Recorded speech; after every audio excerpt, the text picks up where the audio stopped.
Nakagising para mga kape. Thank you to our media friends. Yes, Cathy, if you one or two more last questions. Last na lang po may lunch tayo na masarap ha. Apo. Yung pong ating mga kongresista at mga senador po, very obvious po na this election parang ginagawa na nila pong family business sa Ay, oo, dami. Ngayon po, well, basically, dahil maraming perks ang nakapwesto, maraming perks na may mga pondo na nakalaan sa kanila.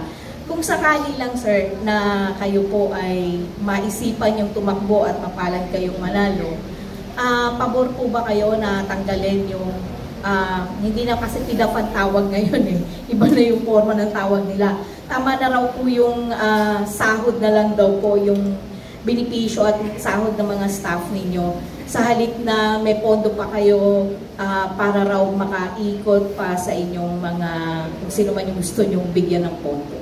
I think hindi mo kayang tanggalin basta-basta yan. Siguro gradually mawawala yan. And yan naman yung realidad ng politika.